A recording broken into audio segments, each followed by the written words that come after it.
from the College by the Lake, Coeur d'Alene, Idaho.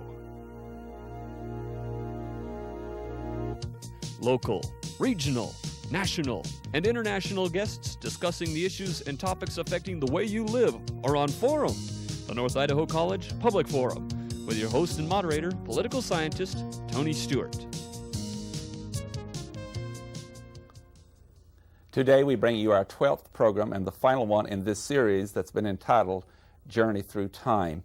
I hope that you've enjoyed this series as much as we have in bringing it to you. In our final 12th program of this series, we are going to have a conversation with Confucius.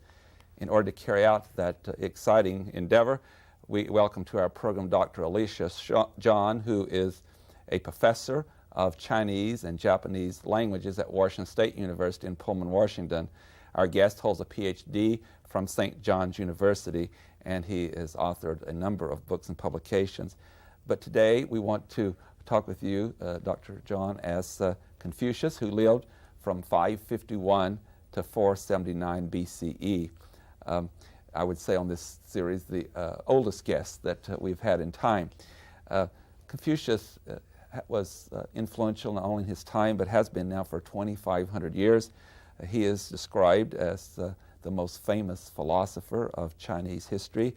It's interesting that as you play this role of Confucius, that as a teacher you never wrote down your philosophy, but rather your students later would bring that philosophy into preservation for future generations. And as I've indicated, you have influenced both from a philosophical and religious basis the Chinese culture for 2,500 years. Confucianism presupposes a view of human nature in which humans are essentially social animals whose interactions is shaped by li, or what is known as convention or ritual. With that introduction, we want to thank you for taking time to join our program on Journey Through Time, and I have brought with me Janelle Burke and Steve Schink, who will join in learning more about the doctrines and beliefs of Confucius. Thank you very much. Thank you, Dr. Stewart.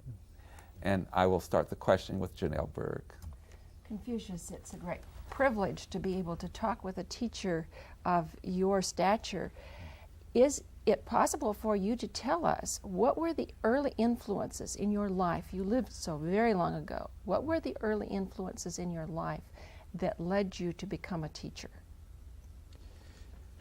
At the time I was born, it's almost about the 6th century before Christ. That time in China was the Zhou dynasty. The Zhou dynasty, during that time, almost shortly before, and you have a very peaceful period, and then followed by what we call the warring state period. At that time, all the rebellions. So at that time, in the very beginning, I tried to find out something. Until when I was 30 years old, I really established myself. And then, after that, about 5 years later, I went to exile, followed with the Duke of Qi. And after that one, about when I was 50 years old, I really seriously came back. However, 10 years later, when I was 60 years old, I started to compile the traditional Chinese 6 canons, 6 Chinese classics. What are they? Those are the Shi, Shu, Li, Yi, Yue, and Chunqiu. What is Shi? Shi in English, you call them the book of history. Shu is the book of history, and Shi is the book of poetry. Li, Li, was that the book of ritual, and Yi, the book of changes. Finally, book of Chunqiu, the book of spring and autumn. Now, I said number 6. Number 6 is Yue, will be Y-U-E, Yue. What's Yue? In Chinese, Yue meaning the book of music. Unfortunately, this number 6 was lost in Chinese history. So right now, among the collection of the Chinese classical writing, you only have 5. So number 6 is not in existence. I did that one. So with my disciples, they later on they edited, they tried to find, so became the so-called one of the most important part of the Confucian canon, Confucian classics, plus those 4 books which are the the 论语, the Book of Analects, Mencius, Book of Mencius, and the 大学 and 中庸. 大学 and the Great Learning, and 中庸, the Gold Mean. So these two, the last two, are simply 2 chapters from the book of Li Ji. That's all. Thank you. Confucius, in the 6th century, what was China like?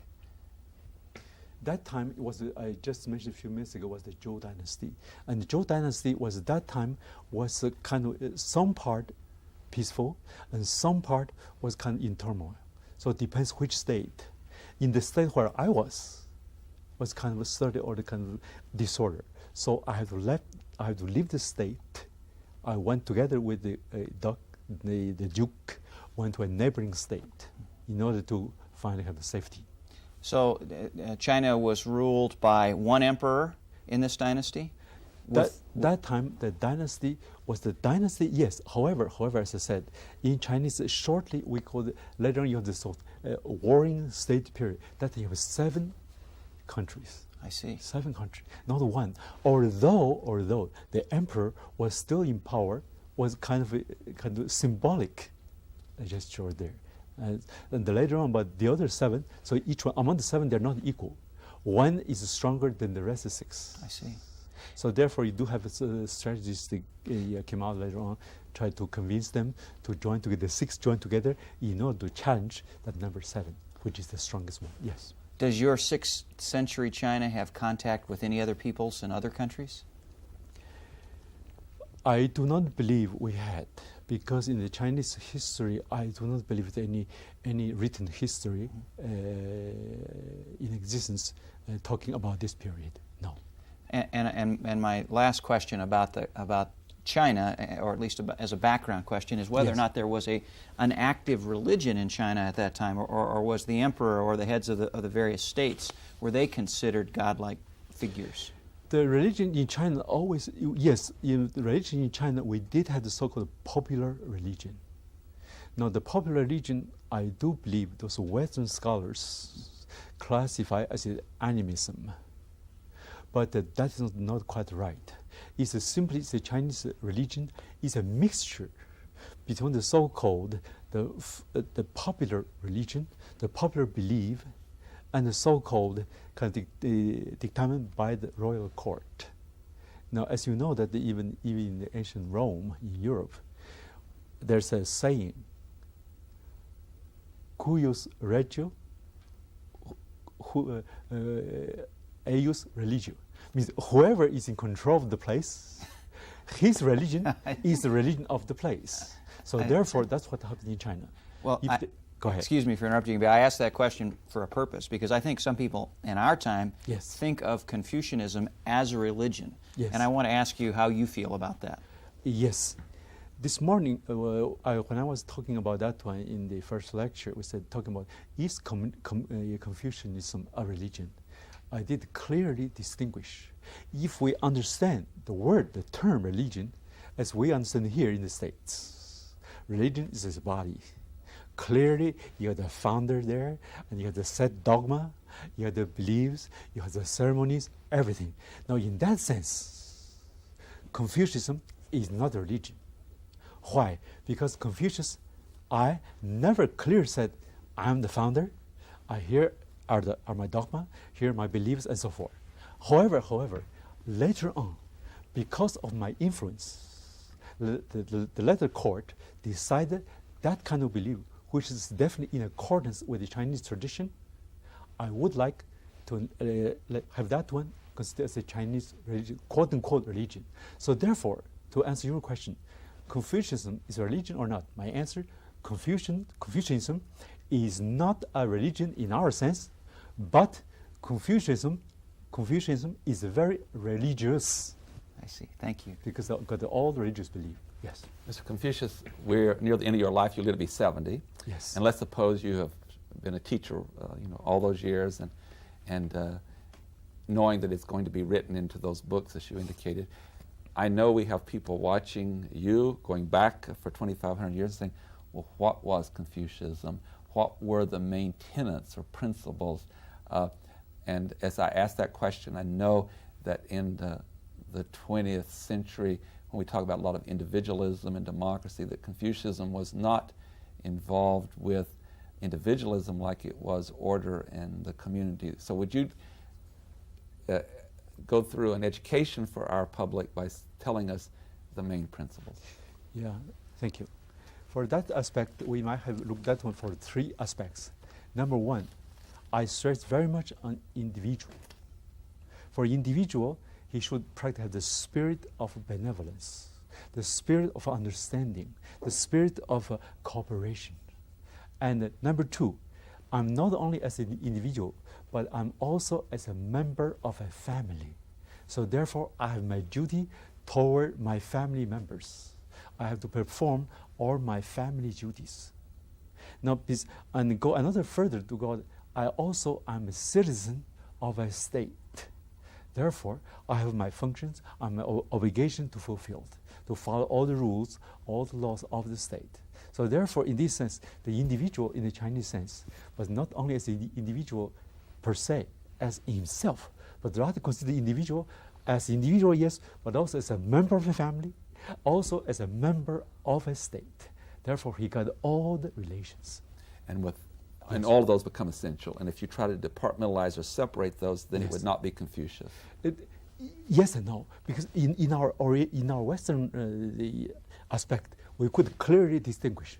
It seems to me, Dr. Stewart, in the Western world, we decide the individual very clearly, because with the individual in opposition to, let's say, to the family. However, in the Chinese, number 1 is a family, is a group, is commune, rather than individual. Like here in the States, we want to say, what is my right? But you ask the same question in China, we don't ask what is my right. We say, what are my duties? Yeah. So towards my family, toward my state, toward my community. Thank you. In your doctoring, as you deal with your own virtue and as trying to be a good individual, yes, and your duty to the family and a citizen to your state, did part of what you're saying in doctrine also within the family explain why for centuries after your time that there's also been a great admiration of the history of the family and the descendants of a family? Was that part of that understanding of the duty to the family? Later on, those kind of things is very complicated, because my teaching was still staying there, staying with the people. However, because some outside external elements, some external factors, precisely the so-called Republican wars, the Civil War, everything. So certainly it suffers very much. But the spirit as such, the Confucian spirit, stays with the people. One final question before I Yes. go back to the panel. In dealing with yourself and your family and the citizen state, Yes. what did you have to say or teach about one's relationship to other people in life, not only one's family, but how should one conduct themselves with their manners and their behavior toward other people? Number 1, we should, I think, I always stress very much the words the ren in Chinese. What's the ren? Ren, I think in English is the R-E-N, ren, which is a very simple character, only with 4 strokes. The ren, I think the English translation would be benevolence, love, kind-heartedness, and understanding. So in this sense, very first one, we have the root deeply rooted in our heart. I have in that position. I'm an individual, yes, but I should also always conscientious, aware what is my relation with other people, try to help other people and to be assistant to them, and also to perform very efficiently, very well my duties as a citizen in a republic. I'm going to do something. I'm going to apologize. I am going to follow up with one more, and then I will quit. Sure. I thought I was going to quit, but it's important to this. Tony, it's like you don't have to apologize. It's like what Confucius said about he who is in power has the religion. You're the host. You're very kind to me. In relation to that kind of doctrine in modern times, many centuries later, one could believe in the Confucius doctrine or practice it and also at the same time be devoted to other philosophies and religions. Would that not be the case? Correct. By the way, my teaching, the so-called in Confucianism itself, you will be surprised. A lot of things almost similar to the so-called Christian teaching. I'll give you one example. One example is one of my disciples wrote the called Xiao Jing, the canon of filial piety. Once I used this one in my class. I was talking about the fourth commandment, honor thy father, thy mother. I read from that canon, everybody was surprised. He said, Professor, are you trying to tell us this is the fourth command? I said, yes. I said, but this is not from Christianity, it's from Confucius. Because the first part, he said, 人之发肤，受之父母，不敢形象. What's that? Men's hair and body, everything is from your parents. Therefore, you should never injure them. You should always remember them with a grateful heart and perform your duty well in order to remunerate them. Thank you. You're welcome. Janelle. Your system was very orderly then. Can you speak about how this, your philosophy, encouraged order among the citizens? Yes. In the beginning, as I said, I put this one very orderly in order to answer your question. However, in the only existing canon, which is called the 论语, the Analects, if you find there are 20 chapters. But in the book there is everything, the first thing to how to behave.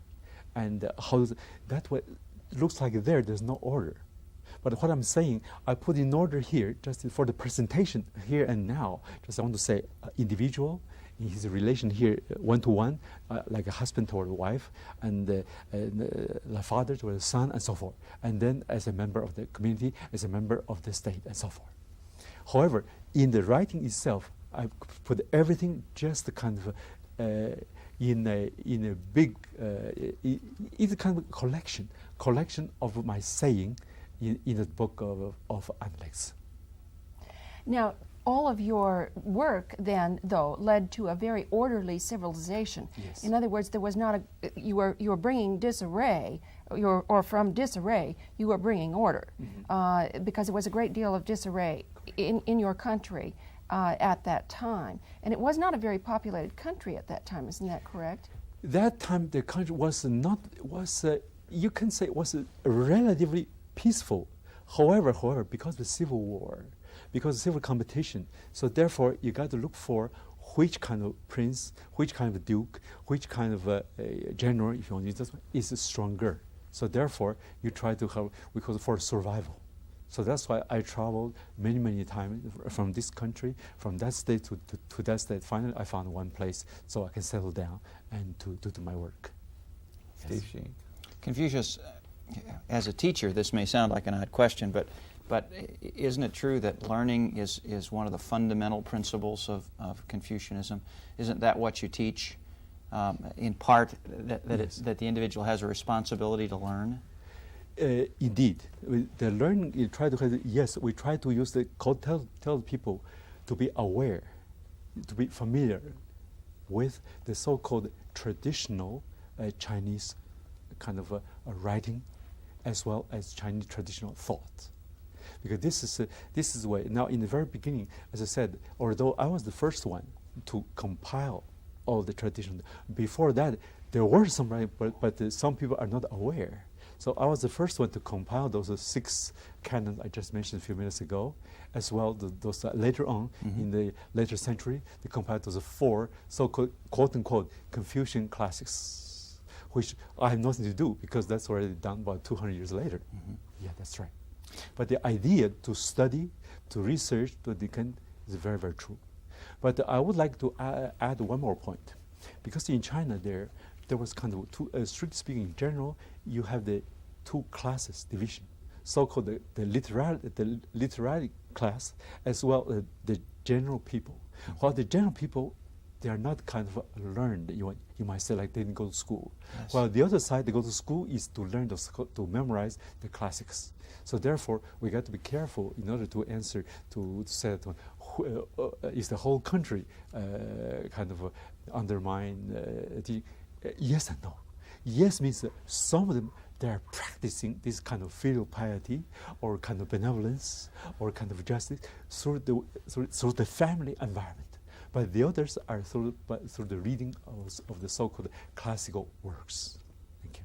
And your work as a teacher, is it with, for the most part, that literary class of people or the less schooled class of people, or both? In the beginning, those are only the literary people. I see. Yes, because like literary people, they are very, very small in number. And most people at that time, we have to think about, even if you think about 6th century, 600 years before Christ, you don't have very many schools. Like now we have the primary school and the colleges. No, that's only we call the learning centers. Now if you compare that one, think about it in the case of Greece, Socrates and Aristotle and Plato, everything, they gathered their own group. Mm-hmm. You tell them this. That's exactly the same thing in China. I see. And in that time, Confucius, I had almost 3,000 students, 3,000 learners. But among the 3,000, I had 72. Those are really very kind of selected and famous. Some among these 72, quite a few, really compiled and edited, published my own writing, if you want. I see. Thank you. Tell us why ritual is so important to your teaching. Ritual is important thing because this is a Chinese tradition. A Chinese tradition. Why? Because the Chinese, why they have to every year they have this kind of a ritual to activity to do in the temple and in the court. So consequently, that kind of all the thing was written before. That is why in one Chinese classic, we call the book of Li, I mentioned a few minutes ago, the book ritual, even tell you how to dress, how to line them exactly. So today we can think about if we are in the army, we are in the so-called like in the church groups, there's certain ritual exactly, like before, let's say, baptism or something like that, or before wedding, something like, and you can compare those things. Yes. Earlier in our discussion with you, and it's a pleasure to have this opportunity to talk with you, Yes. And for you to share your wisdom with us. We were trying to distinguish between philosophy and religion as to your teachings. Yes. I hope I am paraphrasing partially in a correct way something that I believe you taught once, and that was when you were asked about afterlife or a heaven. Yes. You said something to the effect that not understanding life here, how could we understand an afterlife? So have you been somewhat unwilling to try to predict after death? No. I say that one. That is in the third chapter in my one of the book analysis. I said, 未知生焉知死. If we do not know life, how do we know about death? And there are quite a few scholars in Europe criticize me because of this saying that I am an agnostic. And that was not what you were saying. No, I said number one, what we have to do here and now is we do well in life. And then we do the post-life, after post-mortem, afterlife. But it's not because I said we know this, therefore how do we know about the eternal life? That's not my meaning. My meaning is that here and now we have to think of, I don't want the people to say, always thinking, I prepare myself for the future life, for the eternal life, for my going to paradise. So therefore I don't care anything. And I remember, if you don't mind, I just want to, I found something very, very interesting through the few years I live in the States. I was once in New York City, and Sunday morning, I was in the subway, okay? I saw a gentleman come in the subway. He was holding the Bible in his hand. And suddenly the other fellow, without any paying attention, just stepped on his toe. He was so mad that he said something I don't want to repeat here. I thought that's a contradiction. On one hand, you have a Bible. You're supposed to do something. But on the other hand, you're kind of cursing. So there are two things that go together. Therefore, in my case, about the death and life, exactly the same. I'm not talking about the death, not because I don't know. I know we're all going to die. We're going to be looking for the eternal life, everything. However, what my purpose is, the first preoccupation is the life here and now. Do your life as an individual, as a husband, as a teacher, as an official, and try to be aware of your own position. And from there, you can tell exactly how much you have to do and how well you have to behave. And so I hear you saying, Confucius, that some individuals might live a poor life here with the excuse, I will just wait till the hereafter to deal with things, but you're saying you must deal with it now. Correct. Yes. Correct. The other thing that you said earlier today, when you were visiting with other people, that I was very interested in, and that had to do with the definition of a saint. And doesn't that have to do with, from your perspective, how one lives their life and what they, would you explain to us what you mean by that? A definition of a saint is somebody who is always conscientiously Trying your best. trying your best. That's the condition. If I say, I'm perfect, so I'm relaxed now, no more, nothing to do, that is not the same. I said, always, we all commit mistakes. We are human. We all commit mistakes. We fail. But never mind, if I fail, that's natural. We try to stand up again and keep going. We know ourselves, we know our shortcoming. From there, we can find the better and the result. Janelle Bird. Did Confucius have a sense of humor? Do you have a sense of humor? Yes. And can you give us an example of one of your humorous sayings?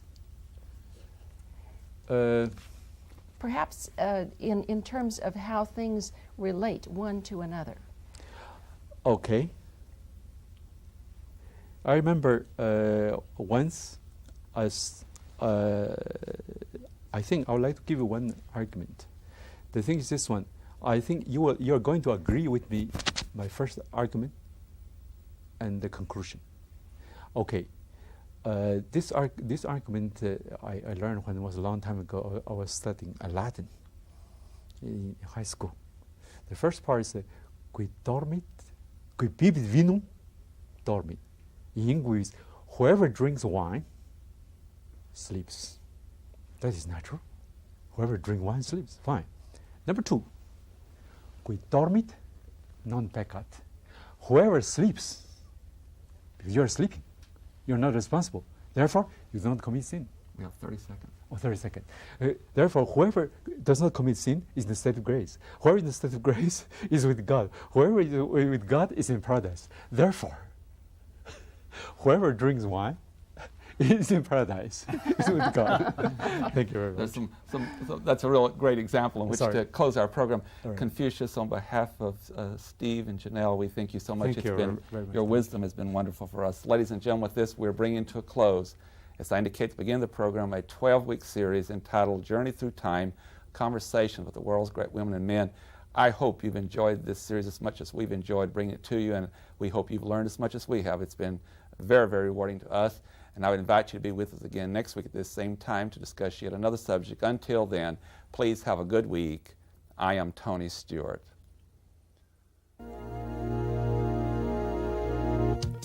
The North Idaho College Public Forum was videotaped live from the studios of Instructional Technology on the campus of North Idaho College for viewing at this more appropriate time.